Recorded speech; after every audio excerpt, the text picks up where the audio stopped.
Well, hello and welcome to the second annual Virtual Irish Night. I'm Dick Brennan, I'll be your host, and it's the second annual virtual night. We thought maybe we'd be in person this year.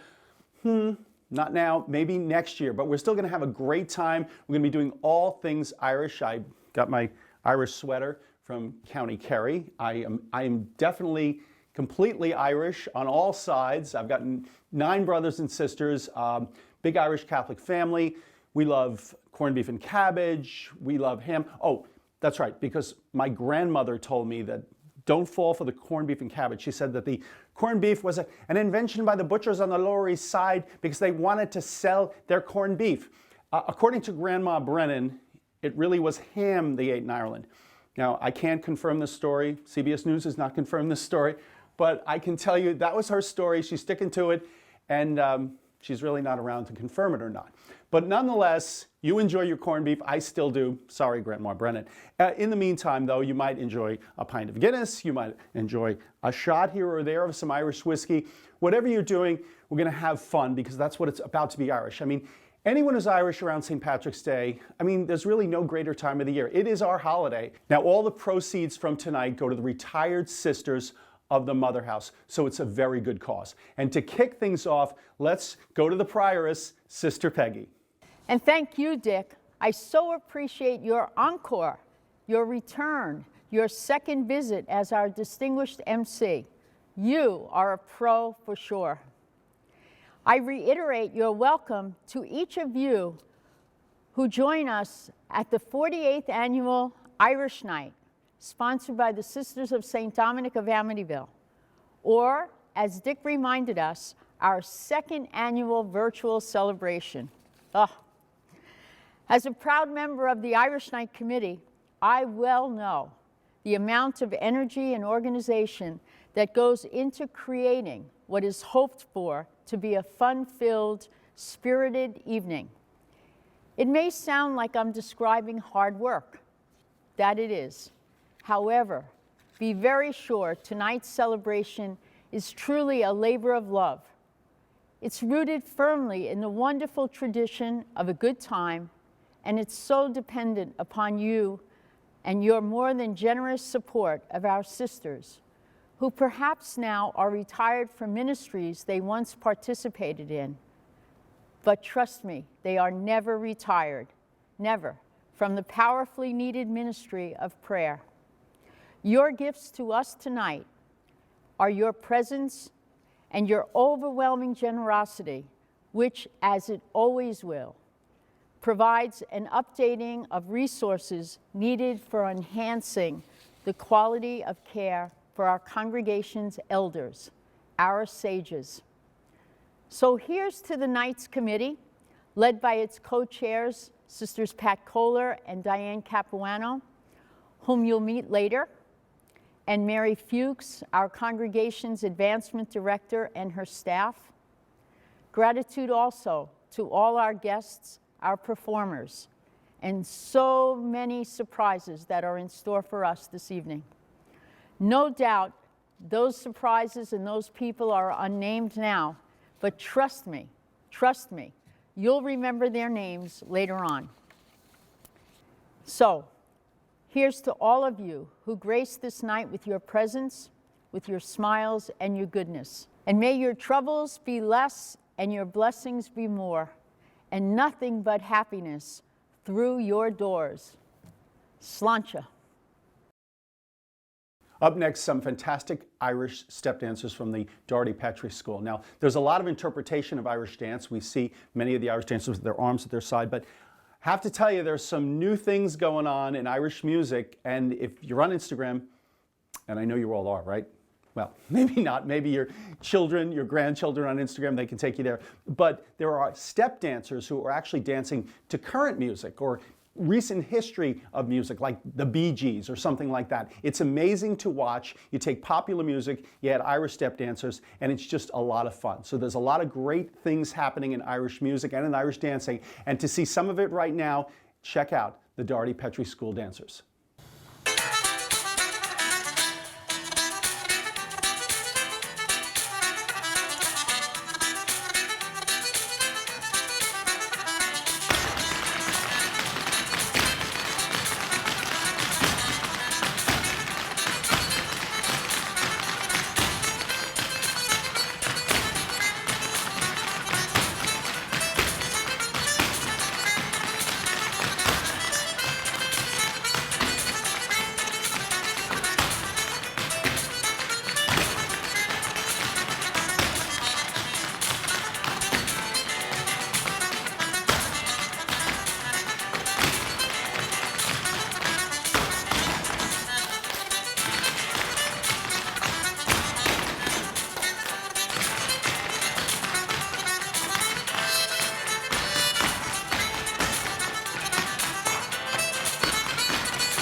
All right, weren't those dancers great? They were fantastic. Up next, we have a real treat.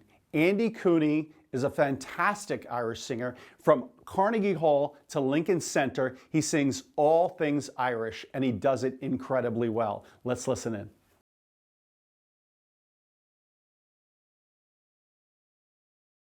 Have you ever noticed that the Irish have the gift of gab? I've been accused of that. I think we've all been accused of that. Well, in a good way, because the Irish can tell a story. They're great storytellers, they're great singers, they can do it all. And we happen to have one of the best, Sister Peggy Murphy. Watch this, you'll agree with me. It's great. Hello, thank you. I'm very happy to be with you tonight. Thank you to the committee for inviting me. They called and asked that I share the story of my first visit to Ireland, my first trip. I was 12 years old, so it's going back a ways. I'm reminded my friend's uncle in Dublin retired from his work at Shannon Airport, and people would say to him, "Uncle Joe, how is it to be retired, getting older? How is it?" And he had a great answer. He said, "Well, I'm in the departure lounge now." And that's where I am, in the departure lounge, but hopefully I can remember some of the wonderful events that happened in my childhood. So my first trip was in 1956. It was on TWA. It was a propeller flight. My mom was very excited to be able to return to Ireland. My dad had gone the year before. They weren't able to go together because we owned a two-family house in Queens, and they took that responsibility very seriously, so only one could go at a time. I was able to go with my mom, and she was unique even in her own family. Her two sisters had come later than she, and traditionally the women would come and save for a few years and make that first trip home, so happy to return. My mom had saved, but during the time of her first arrival, her dad passed away, and so she had sent that money home. She then met my dad and got married, and so now it was 35 years later that she was making her first trip back and first time to see her mom. So it was a long flight, 14 hours, propeller flight from Idlewild Airport, and we had to stop in Gander, Newfoundland to refuel. I remember that a little, but I do remember getting off the plane. My uncles were there with the driver to meet us, and they were a little teary, but you know, it was all fine. We made one stop along the way. But when my mom got close to her village is when she was really starting to feel emotional, of course. And she remembered people's homes, her girlhood friends. She named their homes as we drove down the road. And we finally approached her house. There was I remember a long lane going up to the cottage. It was actually a thatched cottage. Feels almost like a movie now, you know. They had just recently gotten electricity in rural Ireland. This was in the Midlands in County Longford, and my dad was from County Fermanagh. But we drove up that long lane, and there were neighbors that had gathered with my grandmother because the sons had come to the airport, and everyone was smiling, but once we got out of the car, everyone started to cry. My mother, my grandmother, the neighbors, the brothers, everybody was crying except me. But it was very emotional, and then, I think this was a wonderful Irish trait, my grandmother stepped back and took a closer look at my mom. She had left at age 17. She had coming back now in her mid-50s. She left as a size 5, and now she was a bigger lady. And my grandmother looked at her and said, "Oh, daughter, you fell into a tub of fat." And everybody started to laugh. I mean, at least the crying stopped, and they laughed. We went into the cottage. We had tea, of course, but then there was this special moment. My grandmother took me into the parlor, and there was a very large table, a round table with maybe 20, 25 framed photographs, and they were of all her grandchildren in America that she had never seen. And I realized my first communion picture was there, my brother's first communion, my brother's graduation, my sister's graduation, all my cousins, you know, so treasured. And she named every one, of course. You know, she knew us from letters and these pictures, but I was the first one that she had ever seen live. We had a party that night, and my mother was really happy because I could sing my party piece, which was an American song. The party piece we had done back in Woodside also. We had television certainly, but at the end of every party, people would sit in the living room in a circle, and everyone went around and they had their particular poem or song that was theirs that they were asked, to share. And this was mine. It's "Look to the Rainbow" from Finian's Rainbow.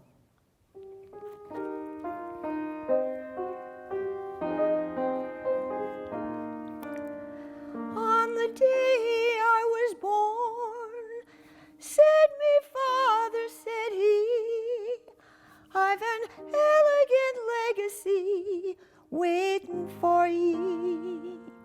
'Tis a rhyme for your lips and a song for your heart, to sing it whenever the world falls apart.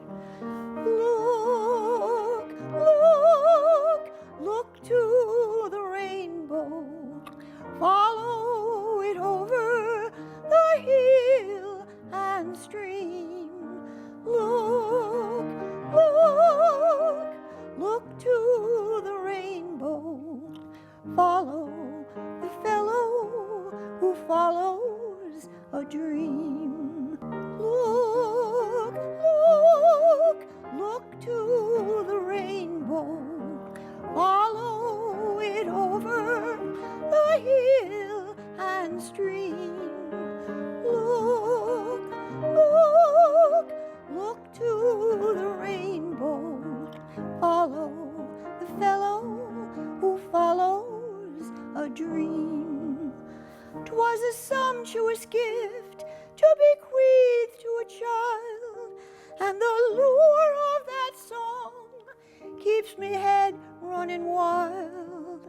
For you'll never grow old, and you'll never stand still, with whippoorwills singing beyond the next hill. Look, look, look to the rainbow, follow it over the hill and stream. Look, look, look to the rainbow, follow the fellow who follows a dream. Well, mine was not the only American song that was a party piece. Generally, people sang Irish songs, but I have my very famous Aunt Bridie, who was a character, and she refused to sing Irish songs, and actually this was one of her favorites, and they would try to drown her out, but she would carry right on with her brogue, and it was this. South of the border, down Mexico way, ay, ay, ay, ay, ay, ay, ay, ay. Yes, that was Bridie, and this is my final little tale of her, wonderful lady that she was. At the end of her life, she had hospice, and it was very peaceful in her home, and I went. The nurses were gathered around, and I knelt down, and it was just a short time to go, and so I held her hand, and I was trying to be pious, and I said, Bridie, I'm here, it's Peggy. Do you want me to sing Our Lady of Knock? And Bridie opened her eyes and said very clearly, I prefer the jukebox radio, Peggy. Bing Crosby is my favorite. So that put me in my place. Instead of the nun, we will have Bing Crosby. That was Bridie. So, a wonderful spirit. I'd like to just make mention of this beautiful photograph that someone gave me. It's called Dancing at the Crossroads. And my mom would tell me that in the summer, as a young woman, good weather, on a Sunday, right after Mass even, they would go and they would literally just put down a dance floor, some wood on the roads, and people would dance and have a ceilidh, a good time. This one is quite revealing because there's only about 7 or 8 ladies, and maybe 40, as my mother would say, lucky lads. There were many men, and only a few women. That was the unique experience of the Irish immigration. They were the largest group of women to come to America alone. There was large immigration from Europe, of course, but other nationalities, Greek families, Italian families, it would be more customary that the husbands would come first, get work, and then send for the wives. But Irish women were the largest group to come on their own. They had, of course, the language and domestic skills. And so, they were able to be here and came in great numbers. They loved it and were so grateful for the opportunities, but also longing for home. So I'd like to sing for you now, The Isle of Innisfree. This is my mom's party piece.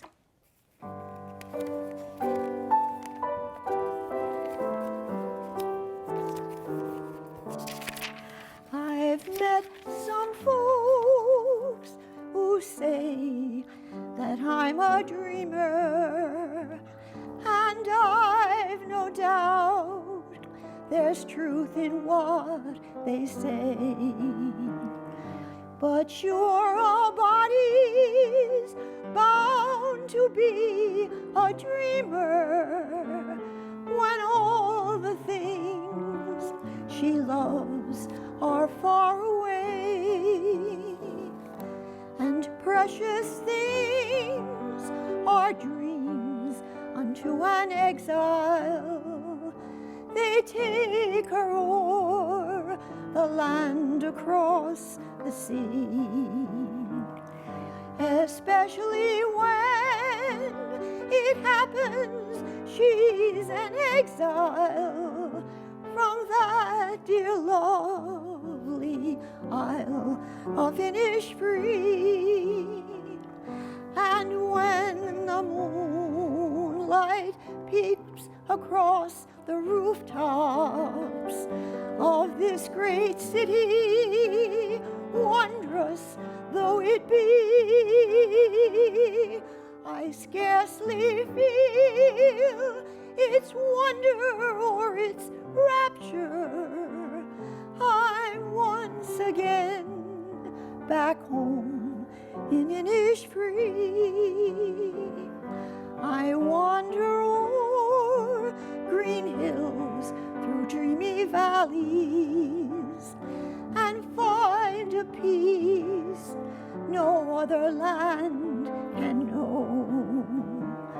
I hear the birds make music fit for angels, and watch the rivers laughing as they go.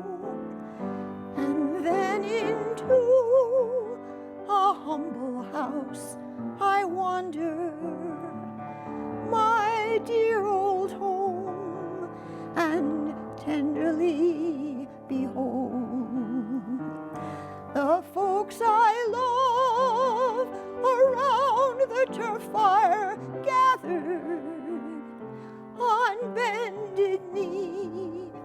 Their rosary is told, but dreams don't last, though dreams are not forgotten. And soon I'm back to stern reality. But though they pave the footways here with gold dust, I still would choose my Isle of Innisfree.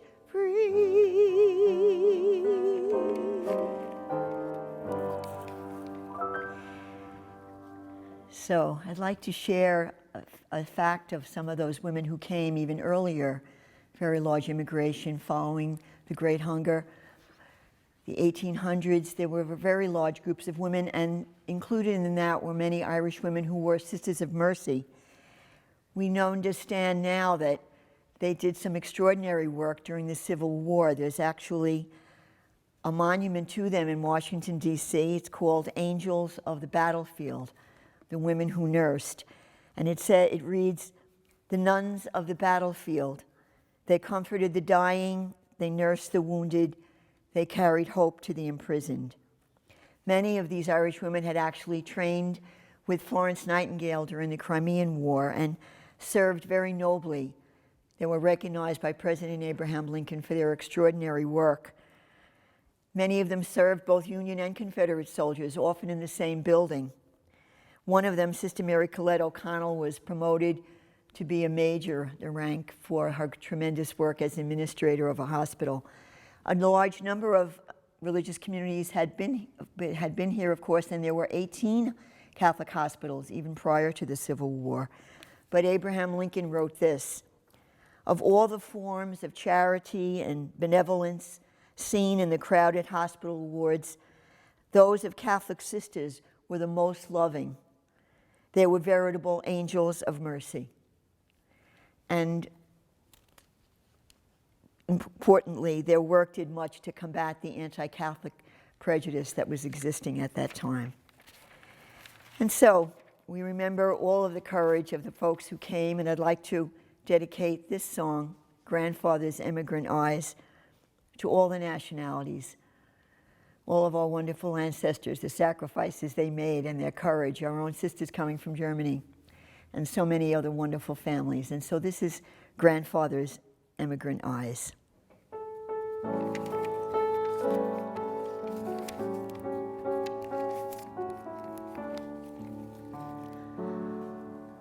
Old Ellis Island was swarming like a scene from a costume ball, decked out in the colors of Europe and on fire with the hope of it all. There my father's own father stood huddled with the tired and hungry and scared. Turn of the century pilgrims, bound by the dream that they shared.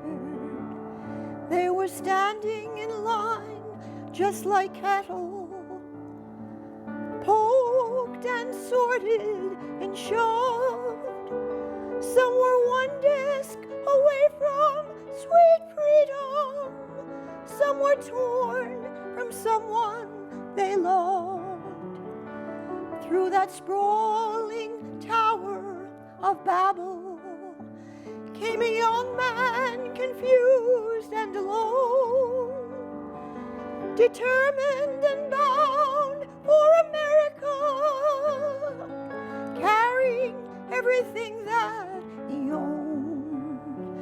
Sometimes when I look in my grandfather's emigrant eyes, I see that day reflected, and I can't hold my feelings inside. As he started with nothing and working hard all of his life. So don't take it for granted, say grandfather's emigrant eyes.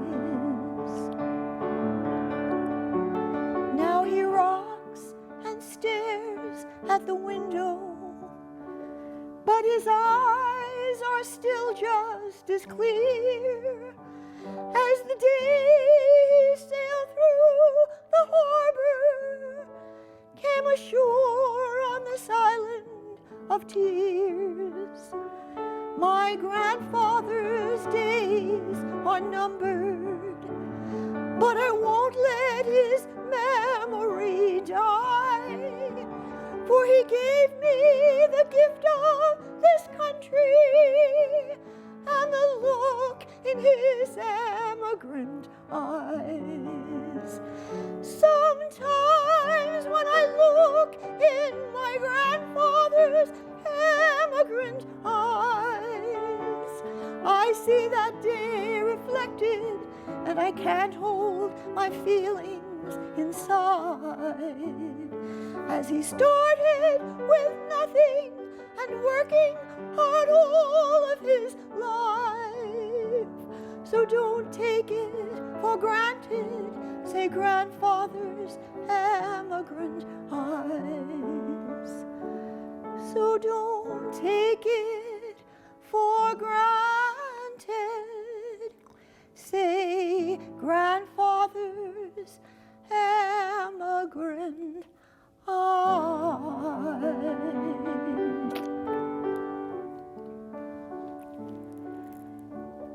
And finally, I just want to mention the contribution of Irish women in our own city.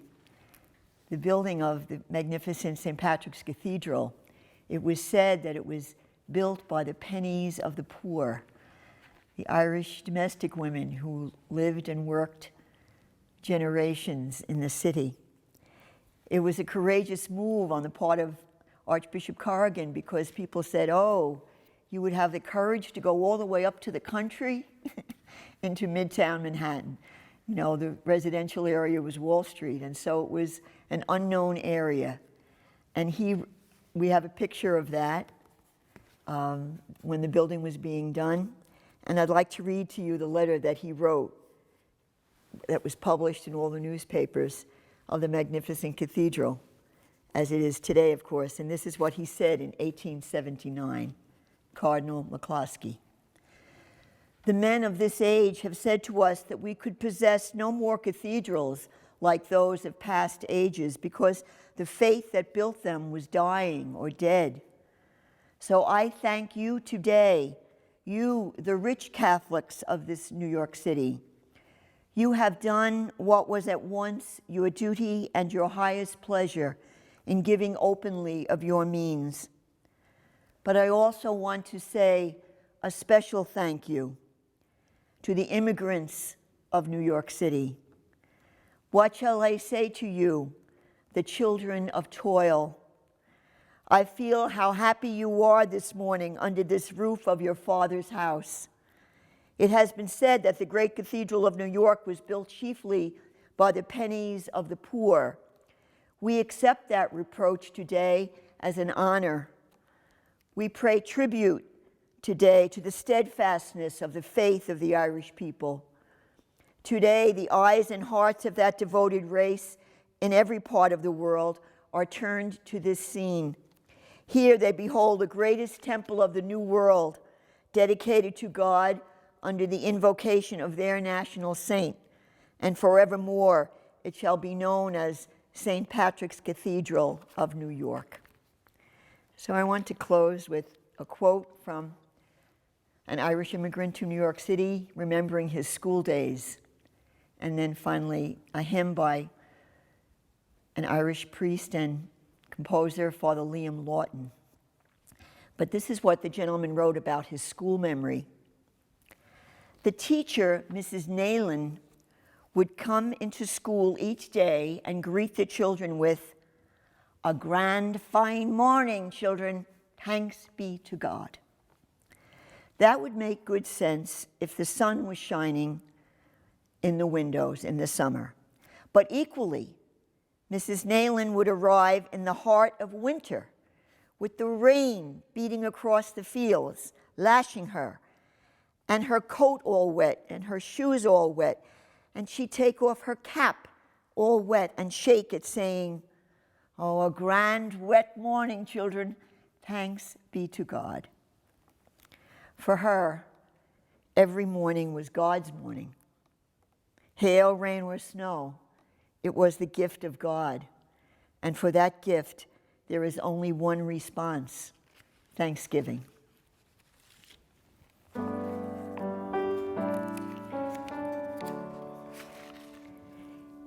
Even though the rain hides the stars, even though the mist swirls the hills, even when the dark clouds fill the sky, God is by my side. Even when the sun shall fall in sleep, even when at dawn the sky shall weep, even in the night when storms shall rise, God is by my side.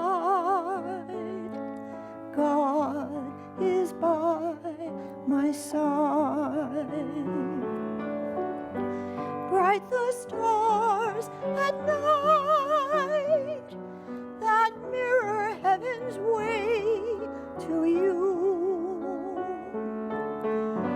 Bright the stars in light, where dwell the saints in love and truth. Even though the rain hides the stars, even though the mist swirls the hills, even when the dark clouds fill the sky, God is by my side. Even when the sun shall fall in sleep, even when at dawn the sky shall weep, even in the night when storms shall rise, God is by my side.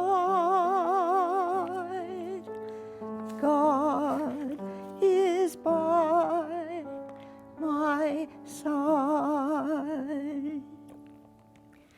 So a friend said to me I should end as we began.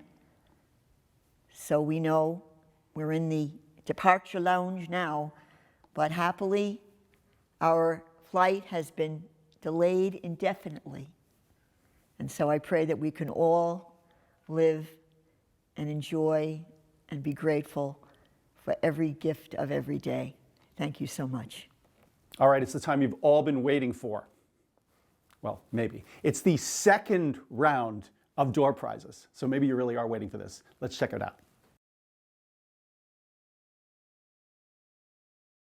There's nothing more Irish than the bagpipes, especially on St. Patrick's Day. So we have a real treat for you. Molloy College Pipe and Drums Band featuring Erin McGrath. Let's listen in.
All right, let's head back to Andy to enjoy his next performance.